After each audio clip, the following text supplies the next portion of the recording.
Okay, what is up guys? Nandito tayo ngayon sa Baguio City. So, welcome again to another QACR 152 build. Tawag ko dito Adventure Scrum.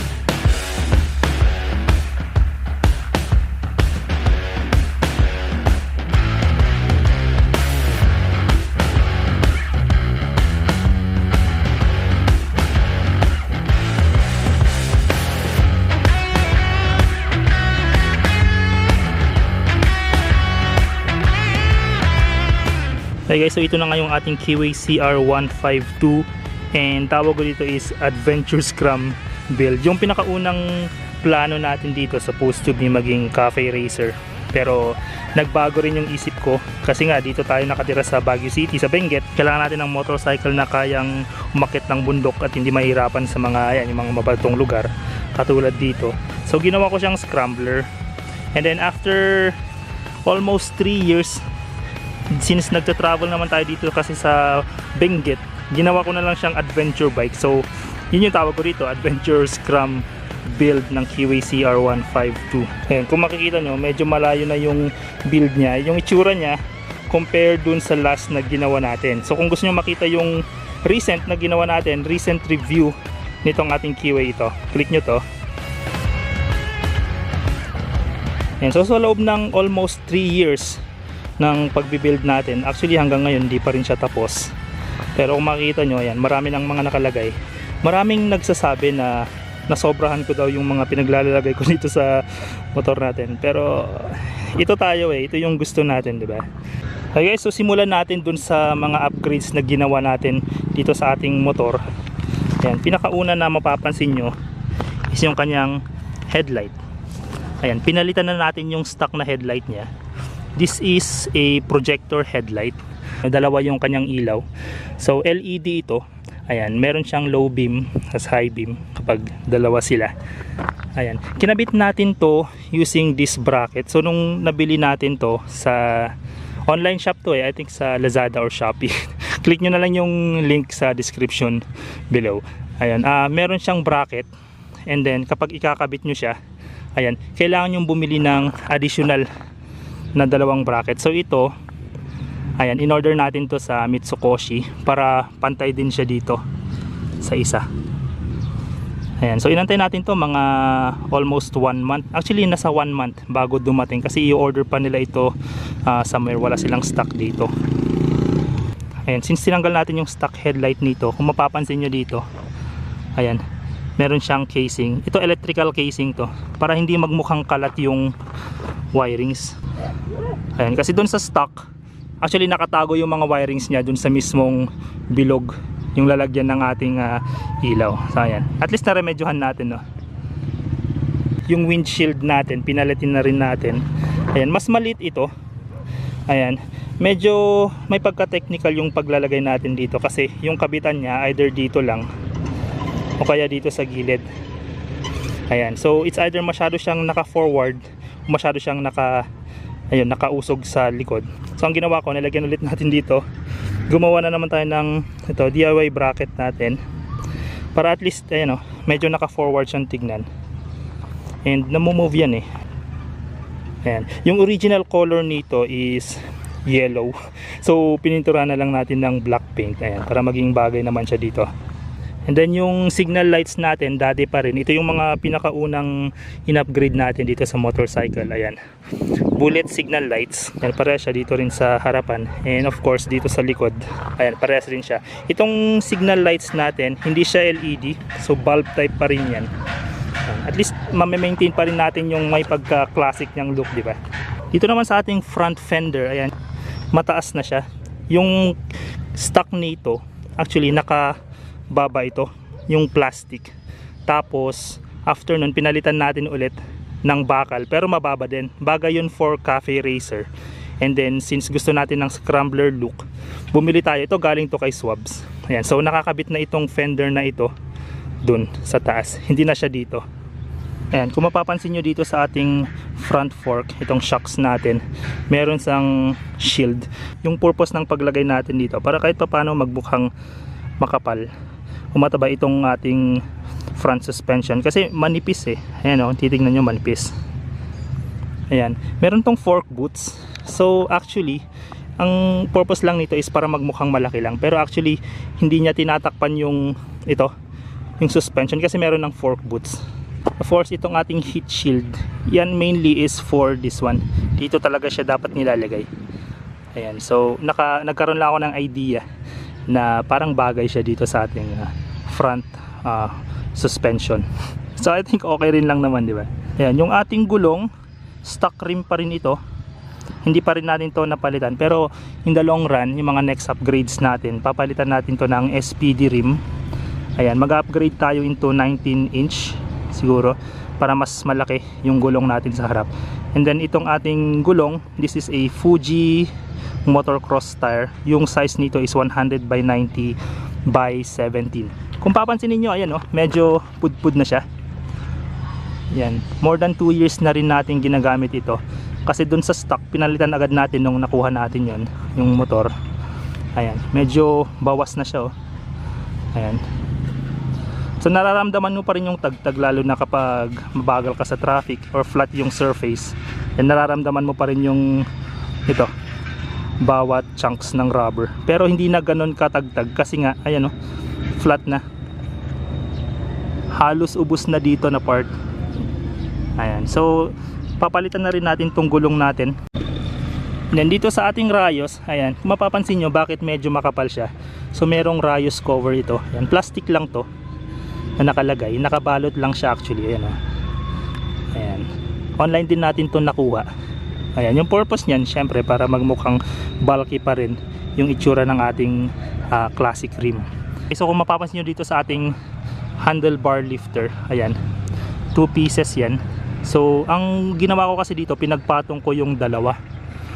Ayan, ito yung stock, dito siya actually nakakabit, pero binilhan ko pa ng dalawa para at least mas mataas pa, kasi yung gusto ko mangyari dito sa motor natin, at least upright position tayo kapag nagra-ride tayo. At least nakatulong siya, hindi na tayo masyadong naka-lean kapag nagra-ride tayo, lalo na pagpababa. At least medyo upright yung position natin. Then of course yung ating handlebar, ayan, fat bar siya. Mas mataas siya kaysa sa stock. Ayan, color black din. Ito rin yung mga una nating upgrades. Ayan, 28mm siya dito sa gitna. Pagdating dito sa dulo, ayan, 22mm na. Ayan, yung circumference nya. And then ayan, ito pa rin yung mga una nating in-upgrades, yung rubber grip. Ayan, gusto ko yung ganito, naka-terno lahat black, Ayan, malambot siya. Ito yung mga in-upgrade natin before nung kakabili natin yung ating motorcycle. Itong rubber grip na to, binawasan natin dito kasi nung kinabit natin itong handguard, ayan, tumatama siya dito. Ayan, so para at least free play pa rin yung pag-throttle natin. Yung handguard natin, galing yan sa Lonsin Vogue na 650 kaya 500 DS. Malaki to. Kung mapapansin nyo dun sa una-una nating mga video, actually meron pang nakalagay dito na plastic, pero tinanggal ko na yon. Ayan, ito yung kasama niya actually, pero masyado kasi siyang malaki. Nakapaloob to dito, ayan, sa loob, para at least may cover ka pa rin dito. Pero kung tinitignan ko kasi, masyado na siyang malaki, so tinanggal ko na lang siya. And I think mas bagay naman kapag wala na rin to. Of course yung gamit nating side mirror, stock pa rin to. Ayan, kung mapapansin nyo, ayan, stock side mirror, hindi natin siya pinalitan. Actually pinalitan na natin to before, yung mas maliit. Ayan, pero ang problema kasi, yung pag tumitingin ako dito sa mirror, yung shoulder ko pa rin yung nakikita ko. And I think mas bagay pa rin kapag binalik natin yung classic niya, yung stock niya. Tinakpan natin to.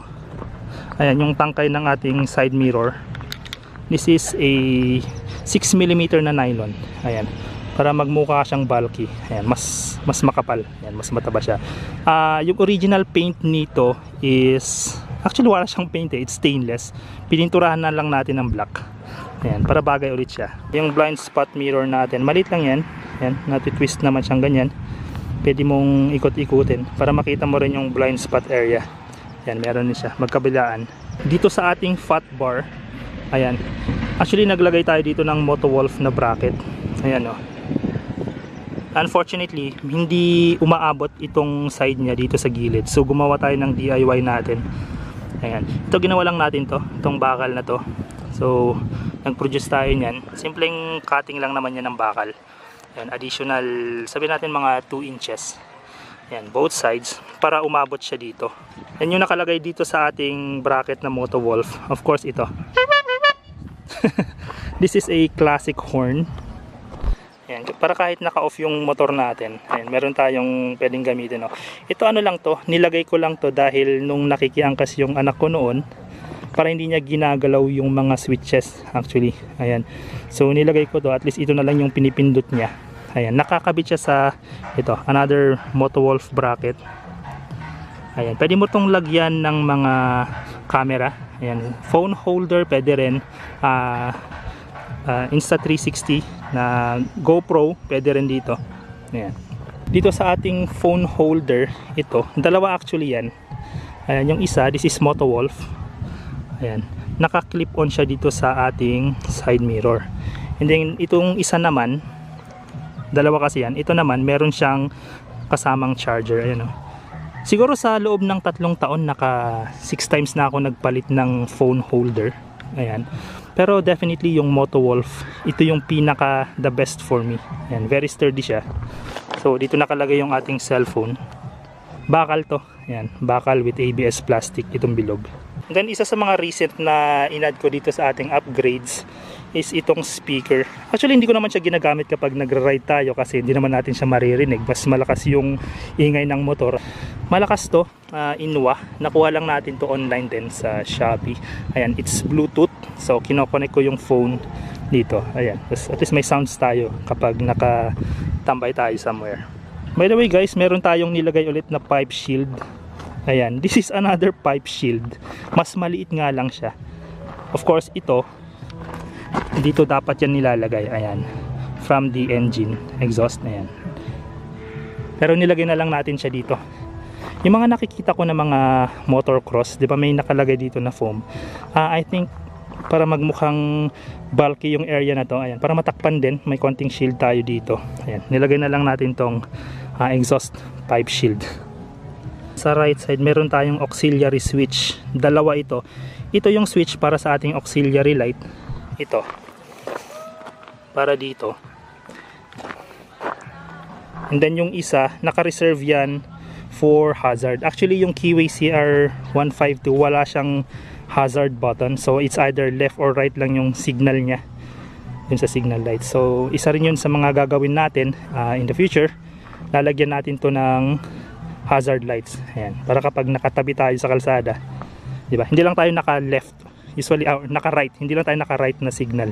And then look at this guys, dito sa ating tangke. Ayan, tank guard cover para matakpan niya itong ating mismong, ayan, lagyan ng gas. Ayan. Gawa to ni Sir Alan. Ilalagay ko yung link ng kanyang Facebook. This is specifically made for Keyway CR152. Pero si Sir Alan gumagawa rin siya ng mga ibang design para sa Rusi, sa Yamaha XSR. Depende kung anong motor mo. Meron siyang mga design na ganito. Ayan. So dito ko usually sinisiksik at nilalagay yung mga ticket. Ayan, pag mapasok ako sa mall. Kasi usually before dito, ayan, iniipit ko dito yung parking ticket, di ba? At least mas safe siya dito. Ayan, nakatakot. And then kung mapapansin nyo dito sa gilid, meron siyang bag. So ngayon ang nilalagay ko dito usually mga cord, charging cord, yung mga ibang documents din. Ayan, para madali siyang kunin. Ayan, nakasecure siya properly dito mismo sa ating tangke. And of course meron tayo ito, yung tank rubber paddings niya. Ayan, para hindi naman masakit yung paa natin. Ayan, and then of course para magmukha na rin siyang mas mataba ng konti. Ayan, ito para sa knees natin to, protection sa knees. So kung mapapansin nyo dito sa motor natin, halos tinakpan na natin yung buong tank. Pero okay lang naman. I think okay pa rin, di ba? One of the biggest upgrades na ginawa ko dito sa ating motor, ito, and also one of my favorite, is the crash guard, tank guard, and of course engine guard. This is done by Sir Al Medina. Ilalagay ko yung link ng kanyang Facebook page. Ayan, para paggawa kayo sa kanya. Kung mapapansin nyo, pinalaki niya talaga yung itsura ng motor natin. Custom made siya. Yung ginagawa ni Sir Al before, wala itong crash guard na to. So it's just the tank guard and the engine guard. Ayan, para siyang Royal Enfield Himalayan concept. Of course, yung dati kasi nating motor, meron tayong crash guard dito. So pinadagdag ko na lang kay Sir Al. Ayan, so nilagyan niya ng additional na bakal dito. And of course, nakakabit siya dito. Kung saan dati yung lalagyan ng horn, doon siya nakakabit. And then yung sa likod naman, dito, kung saan nakalagay yung ating swing arm. Ayan. Ang galing nga kasi meron yung part dito na ayan, kinat talaga niya yung area na to. Ayan. Para eksaktong fit kasi medyo sagabal tong part na to eh. Isa sa mga nilagay ko is yung B-sole. Ayan. B-sole side panniers, not sponsored. Baka naman B-sole. Ayan. Ang nilalagay natin dito is mga gamit natin like yung mga open wrenches.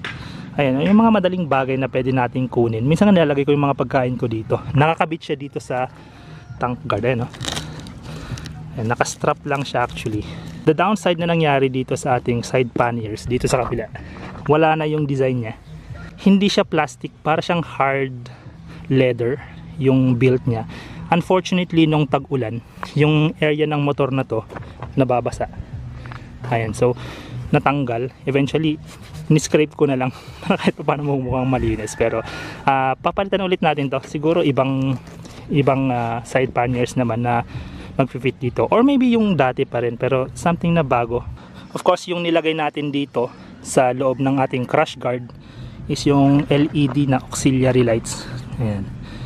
Bilog ito, nakaturno siya dito sa ating headlight. Yung mga dati kong headlight before is yung Wally, yung dalawa, yung parang si Wally sa Disney. And then pinalitan na rin natin yon. Pinalitan natin siya ng mas malaki, yung para sa mga off-road na mga 4x4. So yun yung before yung nilagay natin dito, LED rin yun. And since nung nagpalit ako ng ating headlight, pinalitan na rin natin. And so bakal to, mas maliit siya pero mas malakas yung ilaw nito. Ayan, and of course ito, bakal to, parang heat sink nya na rin kasi minsan umiinit din to yung area na to. Dito sa ating crash guard, may additional tayong nilagay kasi bakal to.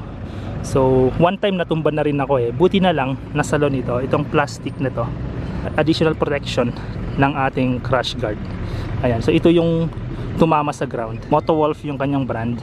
Halos lahat ng mga additional accessories kasi natin dito mga Motowolf Kahit pa paano, it makes the crash guard more bulkier.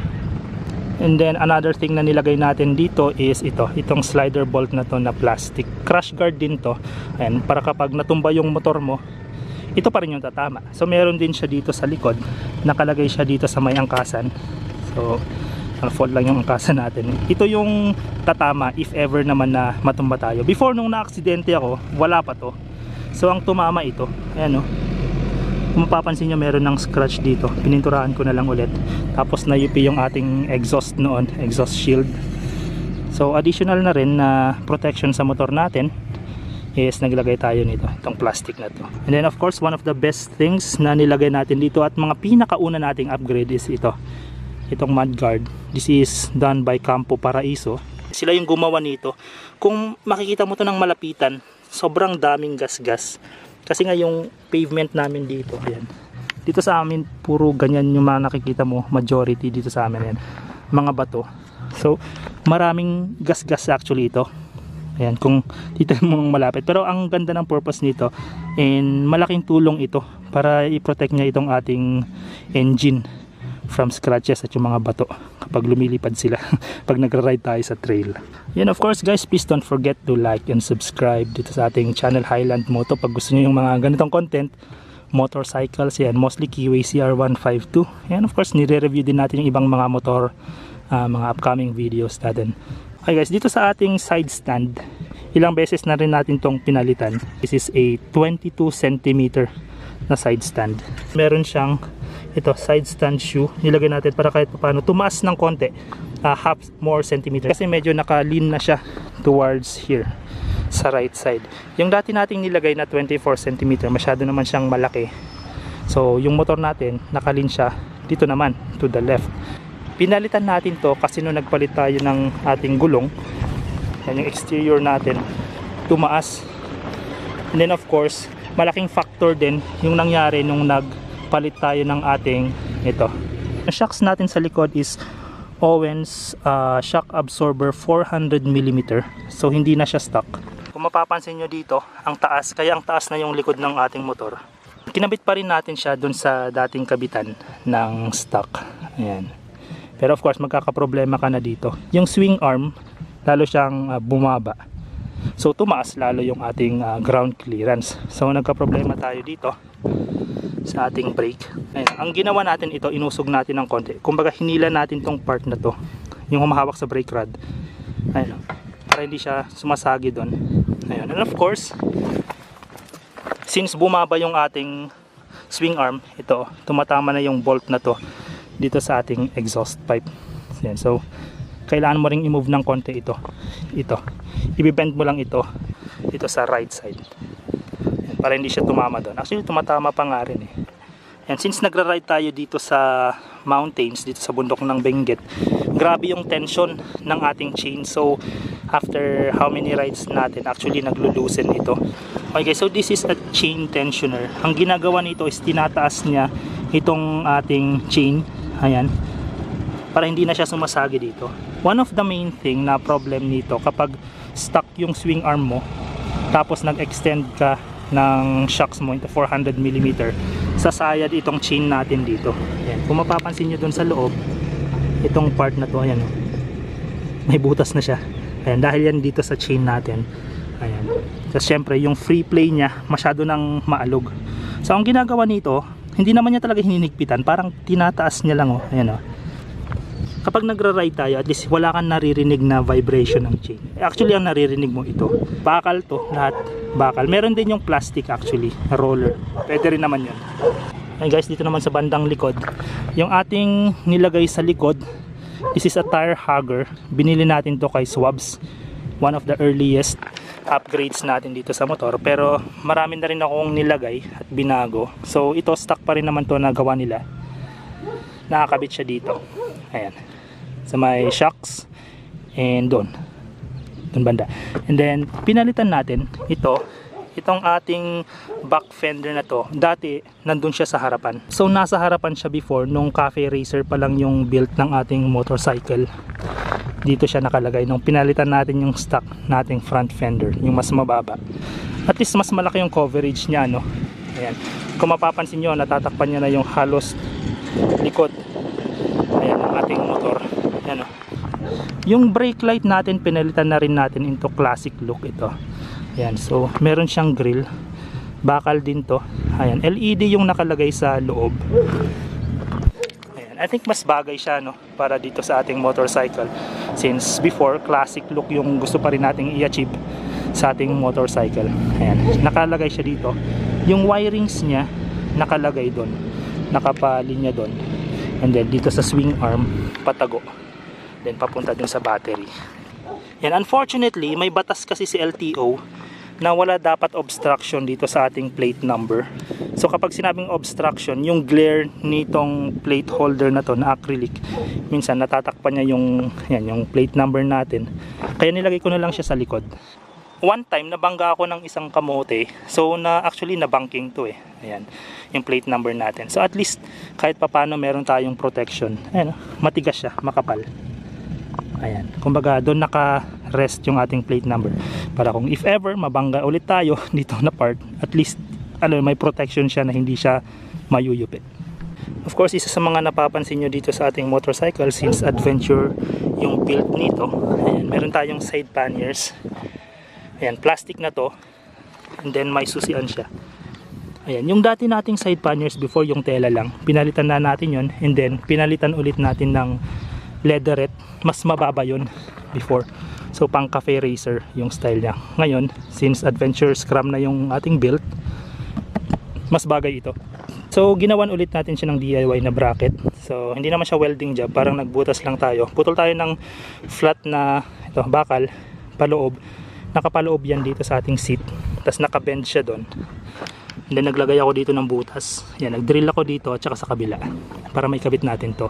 And then yung sa likod naman, nakakabit siya actually dito sa dating lalagyan ng ating signal light. So yung signal light natin, nag-extend tayo ng bracket dito para meron na siyang sariling lalagyan. Ayan, para hindi siya nakapaloob lalo doon. Ito, meron siyang rubber seal dito, kaya hindi rin lang nababasa yung nasa loob. Isa sa mga unang upgrades ko nun dito sa ating motorcycle is yung upuan natin. So hindi na yan stock na upuan. Yung stock kasi mas mahaba eh, hanggang dito siya actually, and then flat.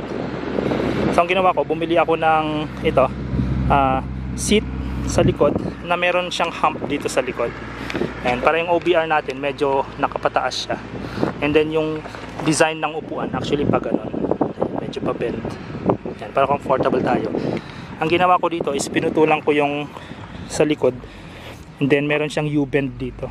Kasama na sa seat yung U-bend nung binili ko. So ako na rin nag-welding nito. Nagputol tayo somewhere doon. Yung seat net na to para ma-protect niya yung mismong upuan, kasi meron tayong laging dalang mga susi na nakakabit sa ating wallet. And then meron din tayong seat net dito. Before kasi nung dinideliver ko yung mga orders gamit ko tong motorcycle, dito ko pinapaloob. Isa sa mga reason bakit meron tayong additional na seat net dito. And then another thing na mapapansin nyo dito, yung sa may top box natin, yung bracket nya, yan, inaayos ko na rin yan. Kasi since nagputol tayo dito sa likod, yung binili natin na bracket was designed for the stock dito sa likod. Since nagputol tayo, iba na yung design. So minodify ulit natin to. Pinutol ko somewhere dito. Ayan.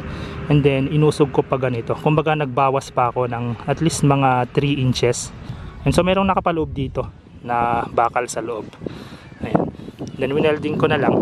Ayan. Kahit paano hindi naman halata yung pagkaka-welding. Ayan. I think I did a great job ayan, sa pag-welding nito. Itong top box na to, binili ko lang yan dito sa local store dito sa amin. This is a 28 liters capacity. Ayan, Motobox yung brand niya. Isa rin to sa mga sumalo ng impact nung natumba ako noon sa summer sa Benguet.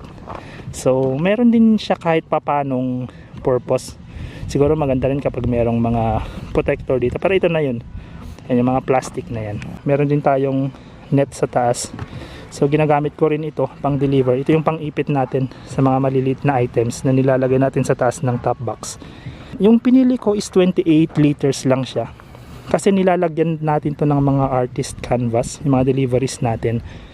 Kapag mas mataas, mas malaki, okay yung compartment niya sa loob. Pero mas magwiwiggle ka na eh. Kung mas mataas, tas papatungan mo pa. Medyo alanganin na tayo doon. Yung wind resistance, ayan, may effect yun eh kapag nagra-ride ka. So ang pinili ko na lang ito. Meron pang mas maliit dito, 22 liters capacity, mas maliit, mas mababa siya. Cute siya actually. Meron tayo ditong bolt, ayan o, 6mm na bolt.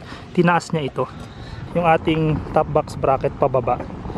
So ang nangyari, yung ating top box medyo nakaslant, so nilagyan natin ng ganito. Ayan, para kahit papano yung top box natin naka ganyan, medyo flat na rin. Para kapag umupo tayo, hindi siya nakaganyan masyado. Tapos nakaganyan siya. Dito sa likod, kung mapapansin nyo, meron tayong additional na lalagyan. Ayan, plastic to. Ayan, nakakabit siya dito sa ating signal light. Ang purpose nito is lalagyan ko actually ng mga tali. Ayan. So kung nagdi-deliver tayo, imbes na binubuksan ko ito, minsan kasi nailagay ko na yung mga gamit. Hindi ko na siya pwedeng buksan. So dito ko na lang kinukuha. Ayan, yung pangtali natin. Actually ang laman nitong dalawa is mga tali. Ayan, then ito rubber ito. Ayan, ganyan lang siya. Hindi mo to basta-basta mahihila.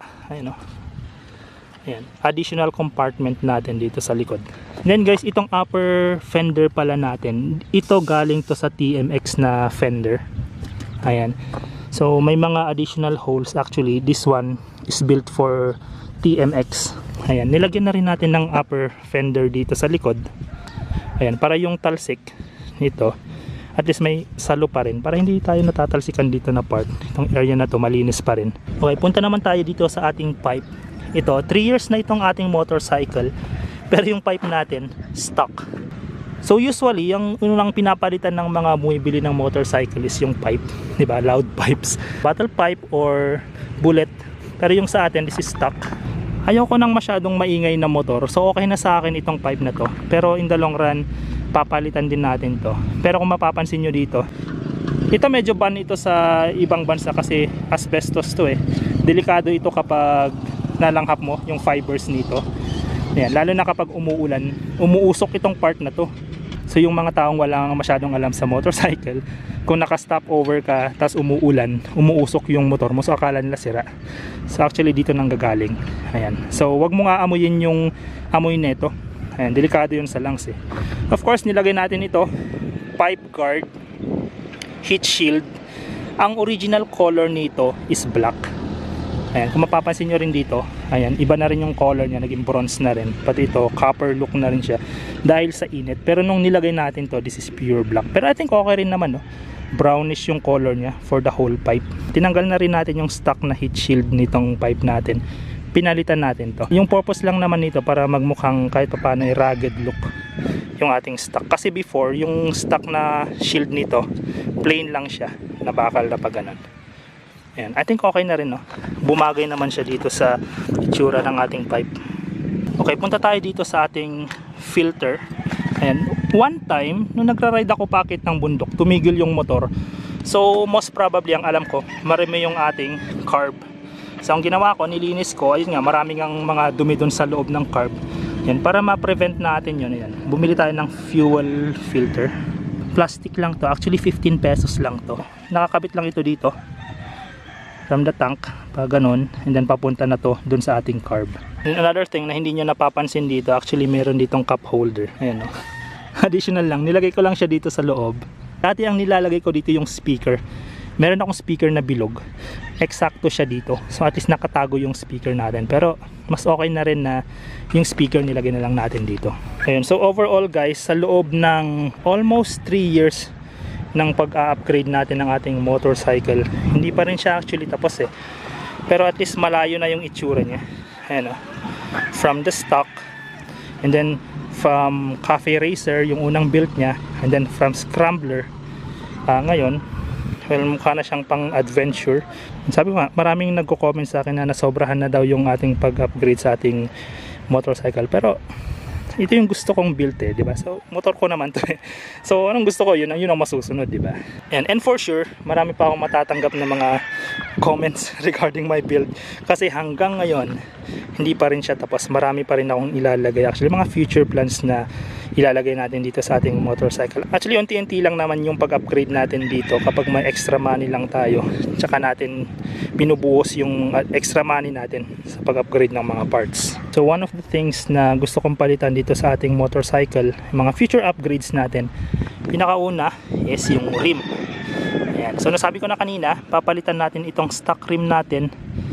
Ayan, into SPD. Yung sa likod, actually makapal na to. This is 17. Pero meron ako nakitang SPD rim kasi na mas makapal pa yung thickness niya. Ayun. Since yung gusto naman natin dito sa ating motorcycle is gagawin natin siyang mas bulky, so papalitan natin itong rim. Yung iba, pinapalitan nila ng SPD rim sa likod, nililipat nila ito sa harap. For me, ang gusto ko, papalitan ko na lang to ng 19-inch na rim. Ayan, kasi since yung mga motocross, di ba, mas malaki usually yung front rim nila. Ayan, so tataas na naman. Yun actually yung reason kung bakit hindi ko pa pinapalitan itong stand natin. Kasi ayan, hindi na siya umaabot. Di ba? Bitin na siya kasi ang taas na. Kasi tataas pa itong motor natin. So lalo na kapag papalitan pa natin itong swing arm natin. Kapag naayos na natin yun, yung swing arm, tsaka yung dito, yung gulong natin na 19, i-welding job natin to. Actually puputulan natin, and then siguro depende na lang kung gaano kataas, magdadagdag tayo. Yan, tapos para humaba. Ayun. Yung for me, mas magandang maglaga ng extension dito kaysa yung magdadagdag ka dito. For me lang, mas malinis siyang tignan. Kung mapapansin nyo, yung ating gulong pudpud na talaga siya. So kapag nag-upgrade na tayo ng 19-inch na rim ng SPD, papalitan natin to ng Shinko tires, yung E804 tsaka E805. Yun, makapal yun. Kung dito sa likod, nasa 130 yun eh, yung kapal niya. So mas malaki. Eventually, kapag nagpalit na tayo ng gulong, siguro makatatanggalin na rin natin tong ating tire hugger. Ililipat natin ito dito. Ibabalik natin siya, pati yung plate number natin, dito na siya. One of the things na gusto kong gawin dito sa ating motorcycle is yung extension ng ating front fork. Yung iba, ang ginagawa nila, pinapalitan nila ng inverted fork, pero I think okay na sa akin to. Gusto ko lang siya lagyan ng another extension dito na 3 inches siguro or 4 inches. So kung makikita nyo yung motor, medyo pababa yung kanyang tindig, kasi nga dahil dito sa 400mm na shock sa likod. So to counter that, para hindi tayo nakasubsob, ayan, maganda na maglagay tayo ng additional extension. So kapag nag-extend na tayo ng front suspension dito, yung shocks nya, malamang baka tatanggalin ko na yung isa dito, yan, sa lifter, kasi masyado nang mataas by that time. Another thing na problem ko dito sa motor, since almost 3 years na siya, is yung battery. Medyo nahihirapan na siya mag-start. Kapag hindi ko ginamit yung motorcycle in 2 or 3 days, actually hindi na kaya ng electric start dito. Buti na lang meron tayong ito to, kinikick na lang natin to, kickstart. Ayun, para kahit papaano magamit pa rin natin. Pero one of the thing na kailangan ko ng palitan dito sa ating motorcycle definitely is the battery. Ayun, nakalagay siya dyan. So future plans na kailangan nating palitan agad. Siguro kapag internal part ng motorcycle natin, itong stock na carb, gusto ko siyang palitan ng Nibi na carb. Tignan na lang natin kung ano yung pwedeng ipalit natin dito, pero siguro ito na yung mga last na mga upgrades na gagalawin natin sa ating motorcycle. And now of course yung gusto kong gawin dito naman sa rear natin is yung swing arm. Yung gulong natin, kung mapapansin nyo, medyo nakalapit yung gulong natin dito papunta sa engine. So mas maganda kapag ito medyo naka-extend siya dito. So yung ginagawa ng ibang mga owners ng Keyway is pinapaputulan nila dito yung stock swing arm, pinuputulan nila, and then usually nag-extend sila ng mga 3 to 4 inches na additional para yung gulong sa likod, yan, medyo naka-atras na dito. Ayan. Mas maganda siyang tignan kapag ganun. Mas stable rin tayo kapag mas malayo itong rear na gulong natin, pero hindi ka na makakapag-wheelie. Pero sa motor na ito, syempre hindi naman natin siya ginagamit for wheelie, di ba? So okay lang 'yan. Ang plano ko dito, kung hindi man ako mag-extend nitong ating stock na swing arm, is papalitan ko siya ng Rouser 180 na swing arm. Pero mas marami kang gagawin doon kasi may mga kailangan kang ayusin dito, itong part na to, tsaka dito. So mas matrabaho yon, pero mas maganda siyang tignan, I think, kasi mas malaki yung circumference nun. Medyo squarish kasi yung Rouser 180 na swing arm, at mas mahaba siya. Isa sa mga gusto kong ilagay dito sa harapan itong part na to is yung oil cooler. Ayan, nilalagay siya dito. Kung saan ka nagdi-drain ng oil, kung mag-change oil ka, dun actually pupunta yon. Ang mangyayari, kailangan mong tabasan to. So tatabasan natin tong part na to, itong front fender natin, and then maglalagay na lang tayo ng front tire hugger dito, since ito tatama na siya dito sa ating oil cooler kapag naglagay tayo. And of course kapag nag-extend na rin tayo, okay na rin, mas magkakaroon ng space dito banda. Yan, isa sa mga bagay na hindi ko pa na-install dito sa ating motorcycle is yung hydraulic clutch. Yan, yung clutch natin wire pa rin siya, pero meron na akong binili. This is a hydraulic clutch. Ito actually yung ipapalit mo dito. Actually pag ganyan yan, ayan, ganyan siya. And for the longest time, ilang buwan na ang nakaraan, hindi ko pa rin siya nailalagay, masyado tayong busy. Ang mangyayari dito sa motor natin, kapag nagpalit ka ng hydraulic clutch, so yung clutch natin, papalitan mo ng hydraulic hose, ayan, dito. And of course yung lever kasi natin, kailangan mo na ring palitan to. So ang ginawa ko, bumili na rin ako ng additional lever dito para pantay pa rin. Actually nandito pa rin siya, ayan, nandito sila actually, ayan, hindi ko pa rin nailagay. So ayan, nandito na rin yung mga hose, ayan, hindi pa rin natin nailalagay. Masyadong tayong busy lately, ayan, nasabi ko na yung hazard lights, nakaabang itong isang switch na ito. Maglalagay tayo ng hazard light natin, pero internal wirings na kasing gagawin natin doon. Then another thing guys, na yung looks gusto kong palitan dito, itong triangle na to, yung cover ng battery, gusto ko to actually palitan. Ito plastic ito, pero meron akong nakitang mga design na bakal yung nilalagay nila dito, tinatanggal na nila to.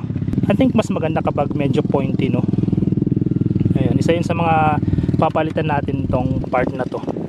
And then yung laging nagkaka-issue na gusto kong palitan pa rin is actually yung pipe. Hindi ko lang alam kung papasa tayo sa LTO kapag pinalitan natin tong pipe natin ng bottle pipe, pero imbes na nakababa siya, actually dito, pag ganyan, Ayan, so mas mataas yung mangyayari dito sa pipe natin. Marami na akong nakitang design na yun na nakataas actually, para siyang scrambler setup. And of course, kapag nandito na yung pipe, ayan, kailangan mo maglagay ng another pipe guard. I don't know, something like this one, kasi baka mapaso na yung paa mo. And hindi na recommended na mag-aangkas ka ng dito sa likod, kasi kapag meron ka ng pipe dito, ayan, tatama na yung paa ng aangkas. So medyo delikado na yun. Ayan. Yan, so overall, for me, satisfied naman na ako dito sa kinalabasan ng ating motorcycle. Ayan, almost 3 years. Though marami pa rin akong mga gustong ilagay na mga upgrade dito sa ating motor. Sabi ko nga kanina, paunti-unti lang, kasi marami na rin tayong mga ginagawa at mas meron tayong kailangan paggamitan ng mga kinikita nating pera. Kapag natapos ito, definitely kukuha na naman tayo ng bagong motor. Hindi ko alam kung ano pa yung kukunin natin next, pero syempre i-upgrade ulit natin. Okay guys, so maraming salamat ulit sa panonood nyo itong video natin about QEC R152. Please don't forget to share, like, and subscribe this video. Check yung ibang mga videos ko regarding motorcycles, mga ibang upgrades natin. Salamat guys!